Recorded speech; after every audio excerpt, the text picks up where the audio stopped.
This is the Bahamas Tonight, the Northern Edition. Good evening, I'm Sabrina Brown. Thank you for joining us. Topping the news tonight, police on Grand Bahama are investigating an apparent traffic accident that has left a young man dead. As Joan Davis-Roll reports, the mishap occurred in the Lucaya area early this morning. Investigations underway into an apparent fatality here on the island of Grand Bahama, and police officials say it's the 8th so far for the year. It was an active scene when our news team arrived. An anonymous call to police alerted officials that an accident reportedly occurred in the area of Crestville Road, yards away from the Church of the Ascension in Lucaya. Officer in charge of Police Traffic Division, Assistant Superintendent of Police, Kenwood Taylor.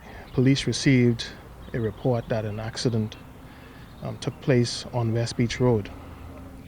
We went out to West Beach Road and discovered a vehicle had run into a pine tree.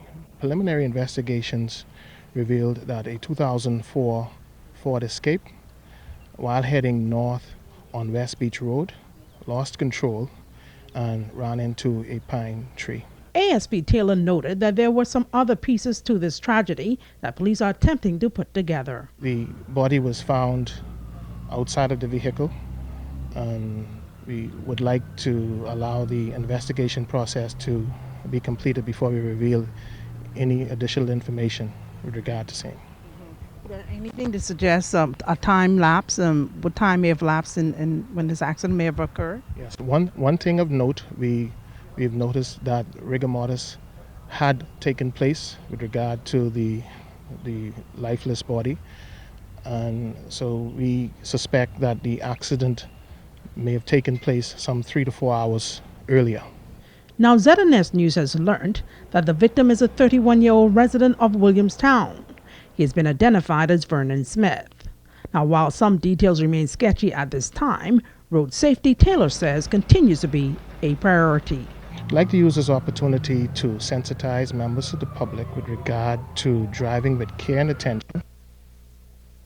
When they're driving late at night, to, if they're tired or fatigued, themselves an opportunity to rest rather than drive while tired. Joan Davis-Roll, ZNS Network News. Unconfirmed reports reaching our newsroom tell us that the victim is 31-year-old Vernon Smith, a resident of Williamstown. Tonight, there is a happy ending to an unfortunate situation at the island's premier seniors home, thanks to a local business establishment who saw the story on ZNS and responded. After a series of break-ins at the Grand Bahama Home for the Aged and Daycare Center last month, a local corporate citizen has come to their aid. After ZNS News aired the story, officials at Palm Security saw the need to step in and assist. Operations Manager Alex Saunders. I saw the news clip and I saw the story and I sympathized. So we said for the community we could do a favor and donate an alarm system for the elderly. Basically, we have a system here that will set off anytime a door is opened or a motion is in a hallway. So thieves, beware. Director at the Intergenerational Home, Agatha Thompson, is grateful for the goodwill gesture. We really would like to thank the media, first of all, for sensitizing the community to our plight. And it is heartwarming to know that it's not all lost and there are still good and caring people out there. And we would, at this time, like to thank Palm Security, who came to our rescue right away, installed security system for us, and it makes us feel more comfortable and more at ease knowing that we're protected. Thompson says police have increased their presence in the area. They have always actually worked with us whenever we call. They're always right on the scene, but they have assured us that they have beefed up their security, their surveillance in the area. The Grand Bahama Health Services, in conjunction with the Department of Environmental Health and the Ministry of Tourism, hosting a hotel-associated infection seminar today. The purpose of the forum, to educate those in the industry on a waterborne disease that could possibly have a negative impact on the industry. Megan Shepard reports. Hospitalized for a long period of time. The seminar targeted managers and supervisors responsible for maintenance, housekeeping, and security of all major hotels on Grand Bahama. Hospital administrator for the Grand Bahama Health Services, Sharon Williams, says they want to make stakeholders more aware about Legionnaire's disease and associated risk factors on the tourism industry and hotel stakeholders. We want to make sure that our partners in our hotel organizations are aware of the impact of the illnesses, hotel-associated illnesses on our economy, and we want to give them the necessary information to ensure that their staff are well equipped to maintain a healthy environment in their hotel. Clinical Director of Community Health Services, Dr. Tiadra Dorset Johnson, focusing on prevention, early detection, and management of the disease. Legionnaire's disease is the main thing that we're going to focus on today. This is a waterborne illness that, as a result from the Legionella bacteria. Okay, this is commonly found in our native water as well as artificial water. And so you may find that the warm water tends to grow this bacteria. We find these in the hot tubs, warm showers, and it's really important to prevent the growth of bacteria by maintaining proper standards of the industry. So proper water temperatures, disinfecting, and also avoiding the scum and buildup that often the bacteria likes to grow in. Chief Environmental Inspector of the Department of Environmental Health Services, Bertha McPhee Duncanson, says their role is to conduct annual inspections of all properties. She says the disease is present all over the world and not just in the Bahamas. For the last 5 years, I think, if my memory serves me right, we've had about 4 or 5 suspected, and out of that 4 or 5, I think there were about 3 that were confirmed. Now let me hasten to say, it doesn't mean that it was contracted here in the Bahamas, because the incubation period is 2 to 14 days. And so if somebody arrive in the Bahamas day 1 and day 2, they are coming out with those symptoms, it would have meant that they would have contracted it someplace else, even maybe through coming to the Bahamas. Megan Shepard, ZNS Network News. The Ministry of Tourism's Religious Tourism Department officially presenting Grand Life Ambassador status to the Island Gospel Quartet. Joining the quartet is Pastor Arnie Shipp, who has been visiting the island for years promoting Southern gospel music. Pastor Shipp has brought many cruises to Grand Bahama and Nassau and hosted religious activities in many schools. He has also forged many relationships with pastors and groups, including the Island Gospel Quartet. The group is preparing to travel along with Pastor Shipp on tour, which will allow them to promote the island at the same time. Out of this relationship comes a very good opportunity for the Island Gospel Quartet to be managed by Pastor Shipp. And today is a very special day in their lives where they are here at the Ministry of Tourism. They've gone through a very, very tailored presentation on the island of Grand Bahama, and they will be dubbed or knighted today as ambassadors for Grand Bahama Island. We are really, really excited about this relationship that we have with Pastor Arnie Shipp. He has done a lot to expose and create an awareness of our religious tourism program here on Grand Bahama Island. And he and Debbie, who is our religious tourism manager, have been working seamlessly to give our destination recognition abroad as a place to come and have your religious retreats. Pastor Shipp and Ron Woodside of the Island Gospel Quartet say they are excited about the upcoming events. The month of July, they're going to be in South Carolina, North Carolina, Georgia. Some of those things we're going to be looking at going on Atlanta Live TV, which is about 6 million people broadcast live. We'll be on Club 36 WBPI, which is in Augusta, Georgia. I'll be doing a 2-hour segment with the host there, and the Island Gospel Quartet will be the music for that TV show. We've always dreamed about doing going beyond our scope, and the opportunity finally presented itself with Pastor Arnie Ship. And the month of July will be a great one for us, as we will have a twofold mission: one to minister in the gospel, and another to represent our great country to the world. Members of the group were pinned as Grand Life Ambassadors. Stay with us, there's more news after this. Bringing news that matters to you. You're watching the Bahamas Tonight Northern Edition. Welcome back. Members of the Police Youth Athletic Club getting a first-hand view of the day-to-day operations of Central Police Station. The tour was one of many events organized to steer the youngsters away from criminal activities. Italia Hall has that story. The 8 Mile Rock Pace Setters are members of the Police Youth Athletic Club. The program runs during the school year and closed out this week with a tour of the Gerald Bartlett Police Headquarters. Human Resources Manager of the Police Northern Region, Georgina Sanders, and Officer in charge of the 8 Mile Rock Division, Superintendent Loretta Mackey, say they want to bridge the gap between the police and the youth and encourage them to stay on the right side of the law. They saw our ComStat room, they saw CRO, they went to traffic, they saw the cell blocks, so it gives them a wider look at what the police has to offer, and not just, we go out, you commit a crime, we arrest you.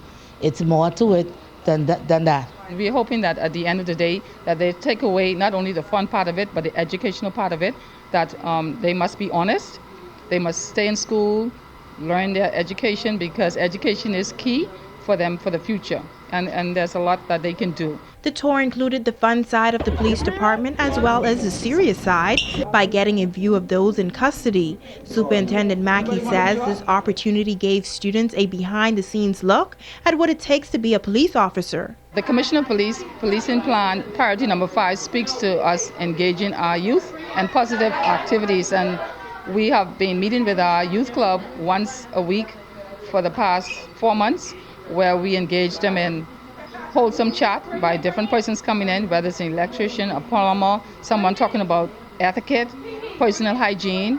And then in addition to that, we've been teaching them how to drill. We have sports activity, and then we have some teachers who have partnered with us from the schools in 8 Mile Rock to assist us with persons who are deficient in math and English particularly. Youngsters say being a part of the Pace Setters group has been a learning experience. They teach us to be disciplined, and they tell us what's right from wrong, and they teach us how to look for our younger siblings and to lead them in the good path that we're going in. I've had a wonderful time so far. Some of the things were fun, such as the traffic part, the fingerprints, and the video conferences between police officers.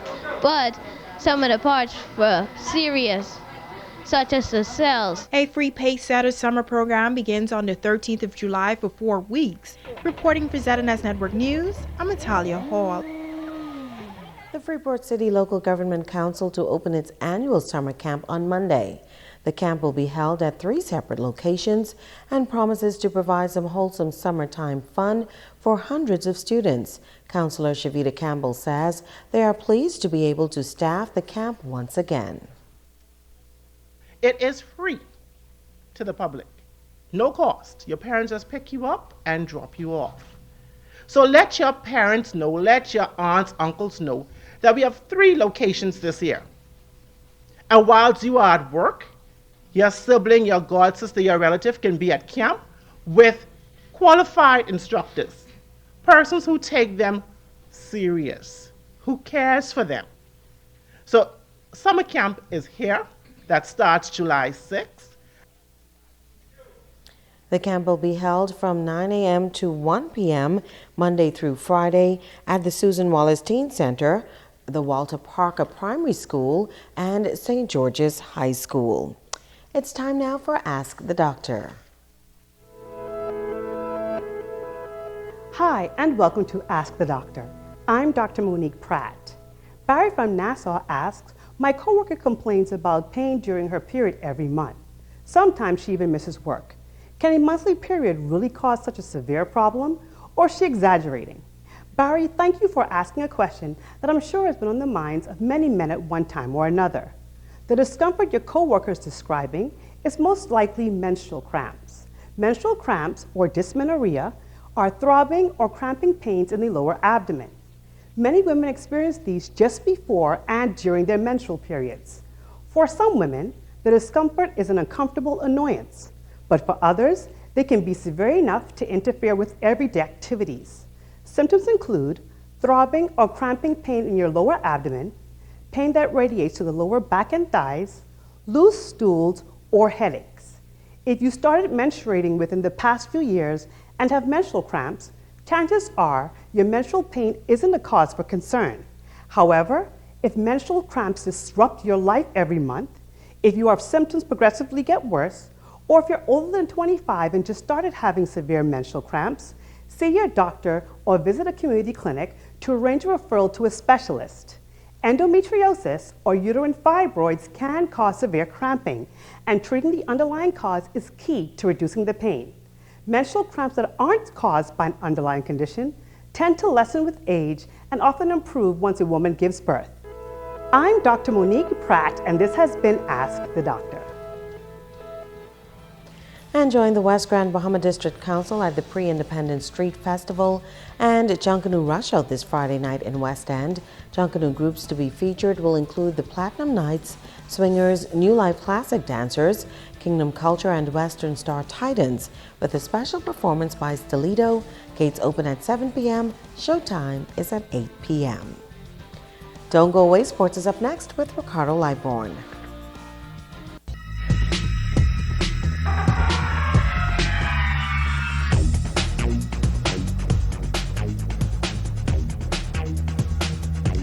Everybody, welcome to Sports with Ricardo Liborn. Here we go. It's summer camp time, and also this one is catering to kids that like sailing. When the organizers describe it as a golden opportunity for those youngsters on the island. And for more on this, and even though she can't swim, she dared to go out. Natalia Hall. The Grand Bahama Sailing Club giving youngsters the opportunity to learn how to sail and learn several other skills. The club hosted a free junior instructor boot camp, which included 19 students from various schools on the island. The boot camp was geared towards teaching the teenagers to learn about the sailing club and to prepare for the sailing adventure camp that runs until the end of August. Students from Asia and London will be flying in to take part in the camp as well. Camp coordinator Jackie Dack says there'll be a number of activities offered, such as sailing, kayaking, and paddle boarding. It's an amazing place for kids. You know, it's healthy, they get a lot of responsibility, they get to enjoy sailing, they get to learn. It's where the kids are helping other kids, and they're having so much fun. Instructor Alex Sutherland says teaching the kids was easy and they all got a hands-on experience. It's been great. We've done it for the past few years, and it's just amazing to see the new generation of junior instructors coming along and having a positive attitude on the club and within themselves, and it's creating this social scene that I grew up with in this sailing club. The kids say they all had a wonderful time. Really fun. I've got to get closer to some of my friends, and I've got to meet a bunch of new people. I've also learned how to work a motorboat safely, which has been really fun and one thing I've really wanted to do. It's a very positive atmosphere, and sailing is very fun, and it's a very safe place. It's a very safe place to come if you want to learn how to sail. With the instructors, they make it so easy for us to learn, so that when you go there, anybody can learn. I enjoy the teamwork, working as a team, and I got to meet new people. Italia Hall, Saturna's Total Sports. Sound like fun. Africa Softball Association, the best of the best fast pitch tournament, folks, was played over the weekend at the Murphy Down Ballpark, and Control Chemical Sweepers defeating the Graham Insurance Sluggers of 4-2 to get to the finals. And then the flip side of it, the A&G Turf Bulldogs defeated the team of Destroyers 3-2. In the championship game, it was the Bulldogs, folks, who defeated those Sweepers 6-2, with Tyler Josie Wells Russell securing that trophy, and Quentin Cooper was tagged with the loss. Tough one there for the kids. Well, let me tell you that the Express Mart here on Grand Bahama Island is going to be holding a international slow pitch softball tournament. A championship one, that is, set for July of this month. And guess what? Kimberly Mullings knows a little bit about softball. Only the fact that they got a concession stand. With the ISPS on board, Express Food Mart manager Peter Taylor Jr. is pleased to be hosting the Slow Pitch Softball Tournament on Grand Bahama Island next month. 3+ teams from the United States. They're sanctioned with ISPS, and we're trying to get other islands to participate in the tournament as well. Taylor says the championship has been in the planning stages for some time now, but having ISPS recognized teams playing will prove to be beneficial for Bahamian teams. Well, they could learn a lot actually. ISPS has a lot to offer in the United States. They have many teams to try to better players and how we perform in the Bahamas. Being a softball fanatic, Taylor's aim is to keep the sport alive on the island. We're trying to push it as much as we could to get softball off the ground. It was dropping back a few years, so we're trying to pick it up. Jerome Clark, Huglo Braves manager, has recently traveled to the U.S. a few times with the local softball team. He says he's looking forward to having fun with a few of the teams the Braves have formed relationships with abroad. But that's not all. I'm looking to win the championship. I got to keep it at home. Oh, you have to say to other teams out there. Just get ready to get beat. We ain't losing. We keeping it at home, like I say. The championship is set for the weekend of July 24th at the Grand Bahama Sports Complex. Kimberly Mullings, ZNS Soul Sports. And that's going to be a great tournament. Don't forget there's commercial basketball league tonight at the YMCA. And then after that, go out to Gombe. You'll have yourself a good time. Let's look at sports tonight.